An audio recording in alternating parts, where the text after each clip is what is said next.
Nous voici en Angola, donc le premier jour. On a fait 90 km après la... Non, on a fait en tout 40 km. On a été à la première ville, chercher du data, là, de l'internet. Un retrait. C'est à faire un retrait. Le data, ça a été compliqué de le trouver. Le retrait, on est limité à 60 €. Une queue pas possible dans toutes les stations de service. Donc on a tracé jusqu'à la ville d'après à 90 km.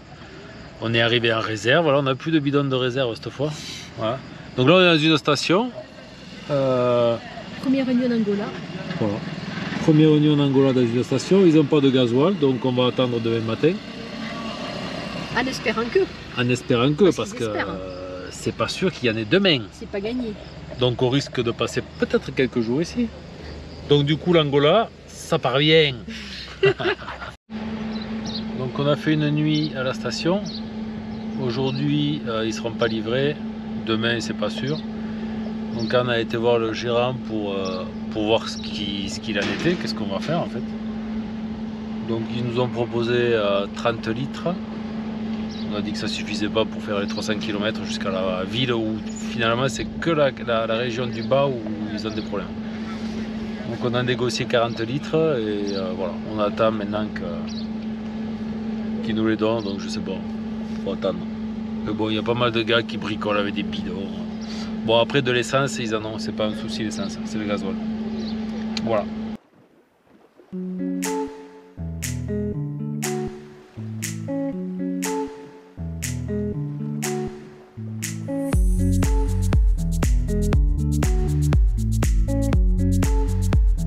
Voilà une des richesses du pays qui est donc il récupère le granit. Il y a longtemps on avait vu beaucoup de mines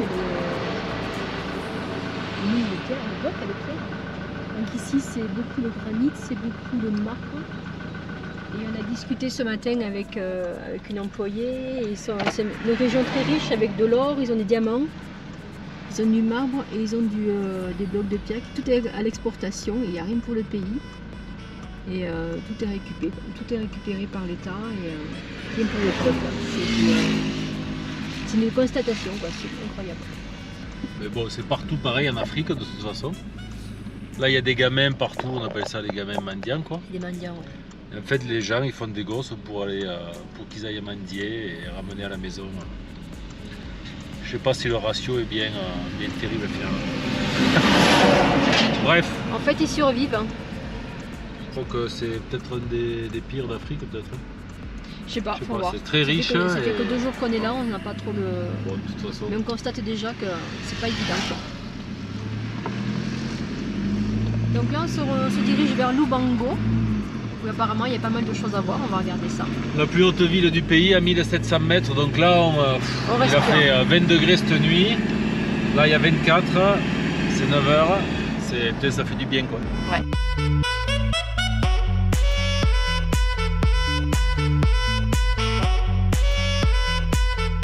Alors nous voilà au-dessus de Lubango, qui est la ville, une des villes les plus hautes du pays. Enfin, il y a du Brésil alors que c'est Angola. Bon, vu qu'on parle le portugais, ça me fait un peu perturber. Et on est donc au-dessus du Cristo Rei d'Angola. Bon, il n'est pas aussi haut que le Brésil, mais il est super sympa aussi.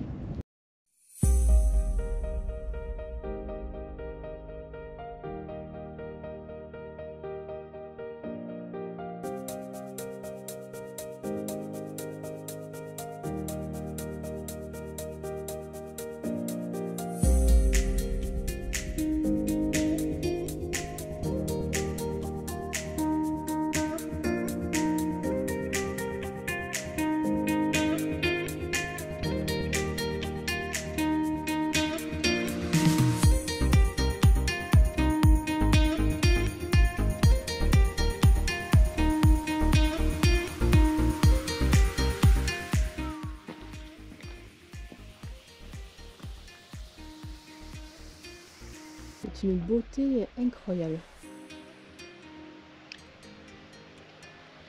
Là, il y a un super trou. Je ne sais pas ce que ça va donner à la caméra.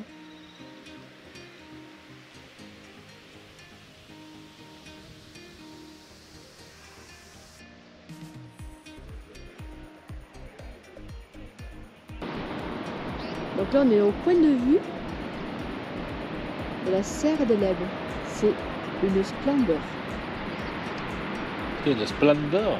Ah non, mais ça déconne. Ah, ça vaut le coup.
Des oasis.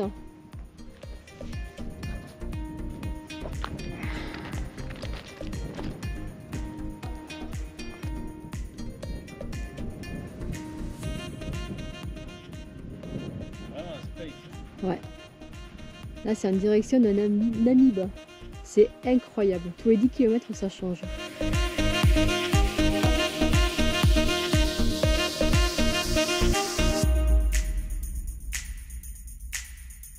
Nous voilà à Namib. On l'a fait ce matin. Combien on a fait de bornes? 200 km. 200 km. Un paysage extraordinaire. Et on revoit la mer. Après 2 mois. 2 mois. L'océan Atlantique. C'est pas super comme spot, mais on voit la mer. L'océan Atlantique. Voilà, on est venu voir un phare magnifique. C'est une petite mangue un peu là. Il ne vaut mieux pas s'y garer à côté, c'est marqué que c'est danger imminent. peut tomber à tout moment. On s'est déplacé parce que bon, à côté du phare c'était pas top. Et là on a trouvé une belle place, beaucoup plus tranquille. Bon, c'est toujours pas la super plage, mais bon, c'est toujours mieux que rien. Et là je pense qu'on va être bien. Ça fait du bien de revoir l'océan par contre.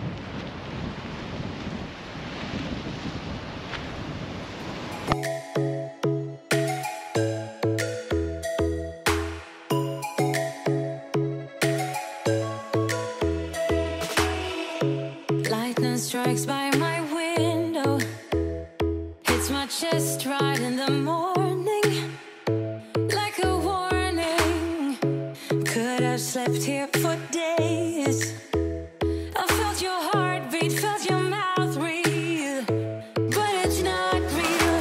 We were close to see the sun, but clouds got in our way. And so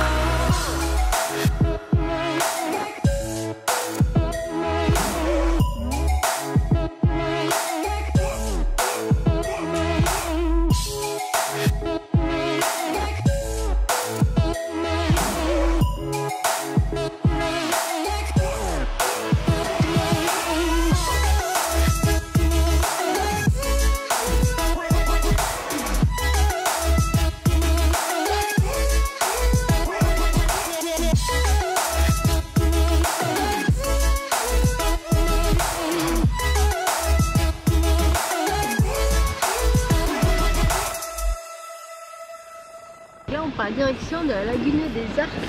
see the sun, but clouds got in our way.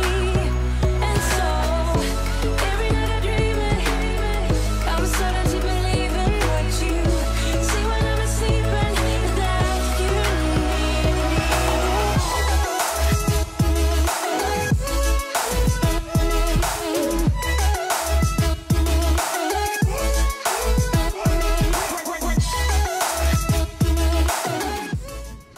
Bon, normalement il y a une lagune là.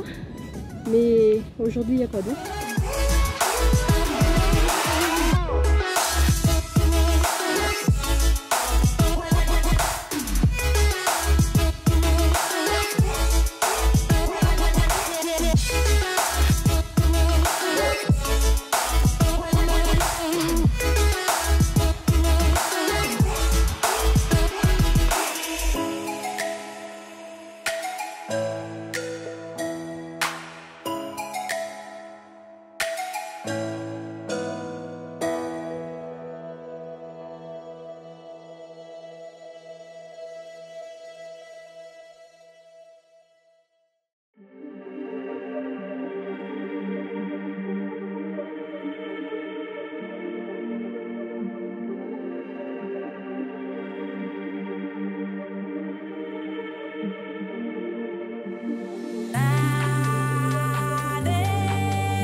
Nous voilà sur un site incroyable qui s'appelle les collines. Et c'est des collines de cris rouges. C'est extraordinaire. Et on va passer la nuit ici. Décidément, ce pays, il nous montre vraiment... Enfin, il est vraiment extraordinaire. Vraiment, il vaut le coup d'être visité.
Plutôt une chaussure à l'envers. Celui-là? Bon, nous avons aussi une chaussure à l'envers. Moi j'aurais dit un bateau, mais ouais, une chaussure à l'envers, pourquoi pas. Ben, on a l'imagination. Bah, hein. oui.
Alors ici nous trouvons des plantes emblématiques du parc de Iona.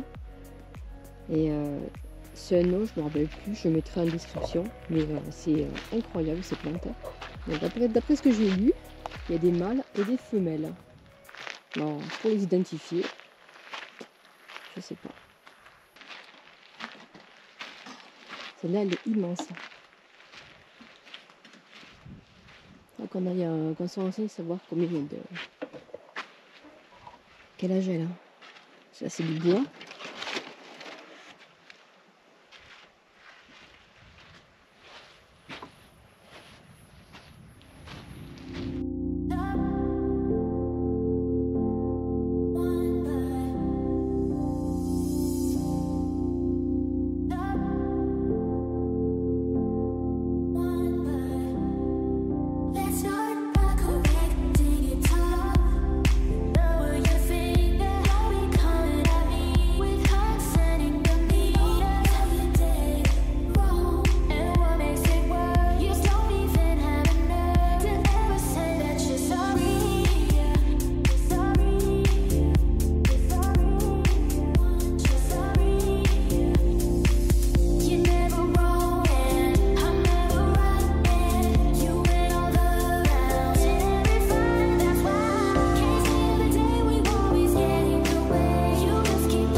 Donc là aujourd'hui on a roulé 120 km à peu près. Et un paysage de fou encore une fois. Hein. Et là on s'est arrêté, il y a un phare. Donc c'est le phare de Piombo. Non, Piombo. Et ça se mérite. Hein. Et ça se mérite, ouais, une super vue. Mais nous voilà en haut. Et on a une super méga belle vue.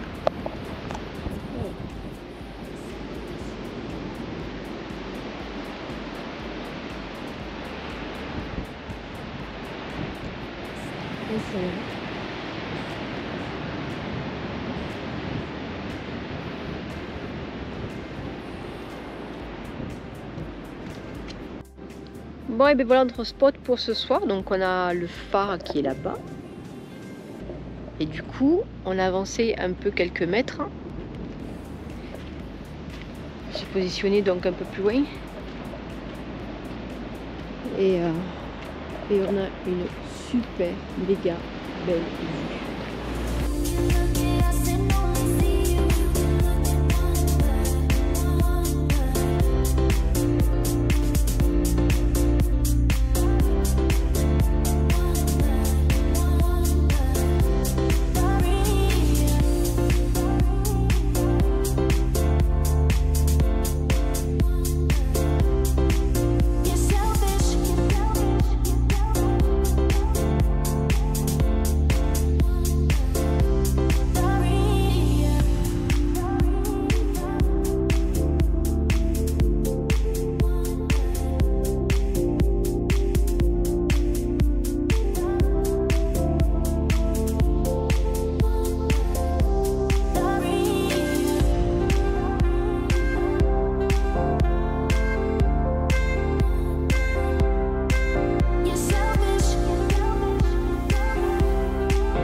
Mais là on a roulé une centaine de kilomètres et on s'arrête pour faire la pause de midi et on a trouvé une belle plage, bon un petit peu sale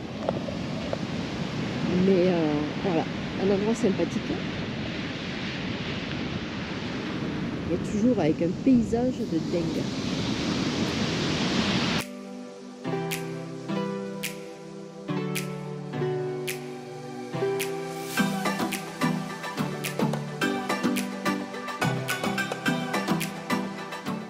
la route pour aller au phare, elle n'est pas géniale, il n'y a pas aucune indiquée. Et là, on essaye de prendre une piste, pas en super bon état, en espérant que ce soit celle-là. Ça peut être que celle-là. Mais ça peut être que celle-là. Puisqu'on a envoyé le drone.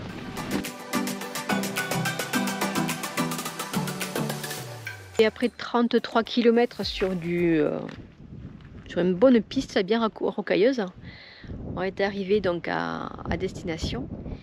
Et c'est donc le cap de Sainte-Marie. Et il y a plein de bâtiments complètement détruits.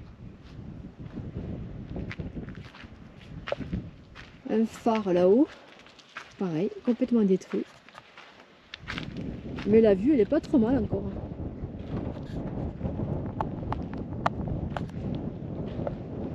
On sait pas trop ce que c'est. On peut imaginer que c'est un ancien phare. Hein.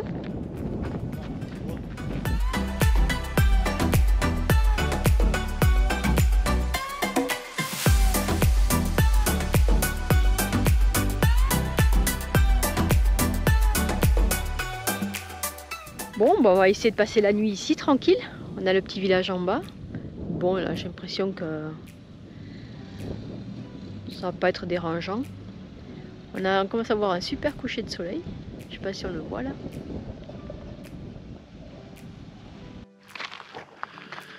Aujourd'hui, c'est le 21 décembre.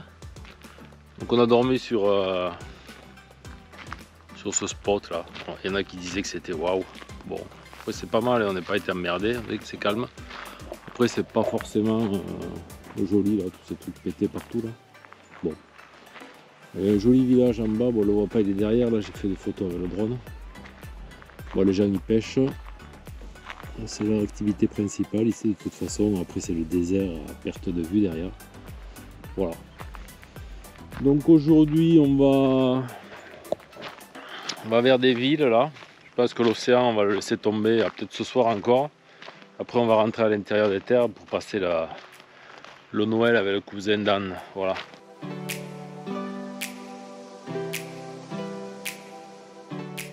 Bon mais là nous retrouvons une piste potable.